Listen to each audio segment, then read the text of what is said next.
Assalamualaikum warahmatullahi wabarakatuh. Kami dari kelompok 1 akan mempresentasikan hasil kerja kami. Sebelum itu, kami akan memperkenalkan diri terlebih dahulu. Perkenalkan, nama saya Burhan Mumin Suharyono. Saya Rini Sinatasa Sabrina. Saya Lydia Uri Mulyatno. Saya Indah Diarata Solihan. Saya Siti Latifah Mutia. Saya Arina Agustina. Saya Mustari Muhammad. Saya Muhammad Sulaiman. Untuk bab yang pertama akan dibacakan oleh Ririn. Bab 1 pendahuluan. Latar belakang. Kain tenun sebagai salah satu wastra Indonesia yang dikenal sebagai kekayaan warisan budaya tidak saja dilihat dari teknik dan aneka ragam corak serta jenis kain yang dibuat, tapi lebih jauh kita dapat mengenal berbagai fungsi dan arti kain dalam kehidupan masyarakatnya yang mencerminkan adat istiadat kebudayaan dan kebiasaan budaya habit yang bermuara pada jati dirinya sebagai komponen bangsa Indonesia. Keragaman sastra dihasilkan oleh perbedaan geografis yang memengaruhi corak hidup setiap buku di Indonesia. Perbedaan iklim yang mempengaruhi flora dan fauna yang ada di kehidupan masyarakat juga memiliki andil besar terhadap perbedaan gaya hidup dan mata pencarian sebuah kelompok masyarakat, sehingga yang satu berbeda dengan yang lain. Suku-suku yang berada di pegunungan mempunyai cara hidup yang berbeda dengan suku yang berada di tepi pantai. Mereka yang hidup di pedalaman dan terisolir tentu saja memiliki kehidupan yang berbeda dengan penduduk yang hidup di wilayah yang syarat dengan lalu lintas perdagangan. Tenun ikat di Indonesia umumnya menggunakan kain bersyarat dalam alam seperti katun dan sutra dan secara manual oleh masyarakat, khususnya ibu-ibu rumah tangga. Kegiatan menenun dilakukan secara manual dengan menggunakan alat tenun bukan mesin atau ATBM atau dengan alat tenun gedrok yang lebih sederhana. Tenun ikat yang ada di Indonesia terdapat 3 jenis, yaitu tenun ikat luncing, tenun jenis jadi ini banyak ditemui di wilayah pedalaman yang jauh dari pantai. Suku-suku yang ada di wilayah pedalaman Sumatera, Kalimantan, Sulawesi, dan Nusa Tenggara Timur. Kedua, tenun ikat pakan.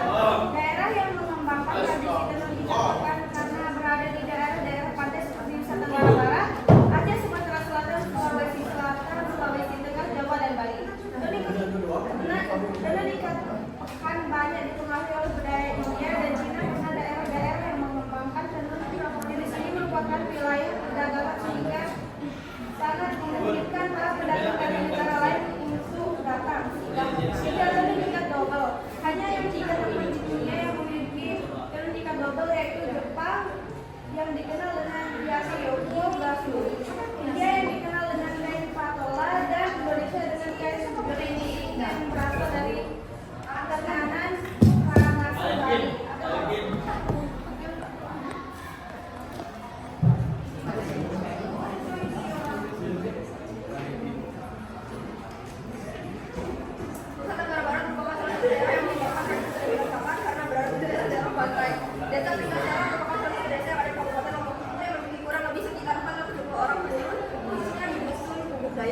Para penenun ini mengembangkan tradisi tenun yang sering disebut dengan cetak secara turun-temurun.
Berikut hasil wawancara kelompok kami terhadap salah satu pedagang sate Bulaya di Praia.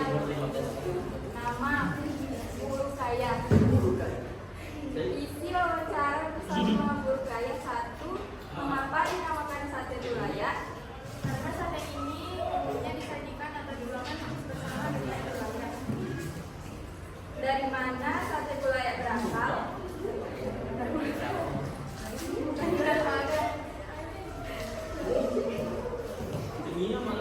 Bagaimana citra rasa khas sate Bulaya? Rasanya pedas, gurih, tapi ada Berapa lama sate Bulaya bertahan pada suhu ruang? Biasanya hanya dapat bertahan 1 hari. Sate Bulaya sampai sektor.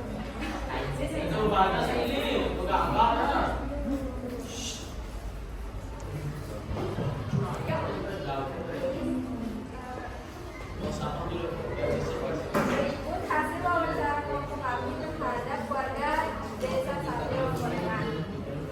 Oh, berikan baju. Apakah kain sesekan hanya dijual di Lombok? Tidak di Lombok saja, kain sesekan juga dijual di luar Pulau Lombok. Apakah kelebihan dan kekurangan kain sesekan? Kelebihannya yaitu motifnya yang indah dan unik serta kain juga tahan lama. Adapun kekurangannya yaitu harganya mahal dan memiliki perawatan khusus.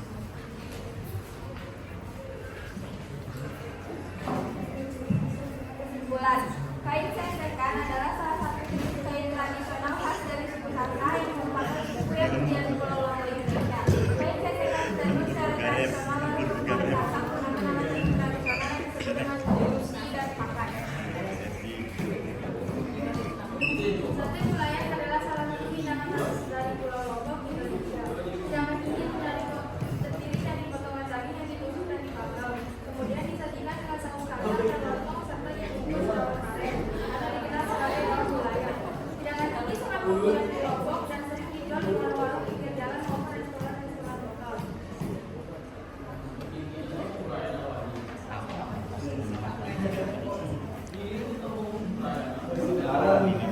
Kearifan lokal di Lombok Indonesia itu adalah beberapa saran untuk mempromosikan dan melestarikan kearifan lokal Lombok. Pertama, mengembangkan program ekowisata yang memperkenalkan wisata pada keindahan alam dan budaya dan kearifan lokal Lombok. Kedua, mempromosikan kerajinan tangan lokal seperti kain tenun ikat, anyaman bambu, dan kerajinan perak yang unik dan khas dari Lombok. Tiga, mengadakan festival budaya tahunan yang menampilkan seni, musik, tarian, dan kuliner tradisional Lombok untuk memperkenalkan kekayaan budaya lokal kepada wisatawan. 4. Mendorong pendidikan lokal yang mengajarkan sejarah, bahasa, dan kearifan lokal pada generasi muda untuk melestarikan warisan budaya Lombok. 5. Memperkenalkan dan mempromosikan kuliner tradisional Lombok seperti ayam kaliwa, beling kampung, sate Bulaya, dan sate tradisional wisatawan. 6. Mengembangkan atau wisata untuk memperkenalkan sistem pertanahan kolonial, lagi meningkatkan produktivitas. 7.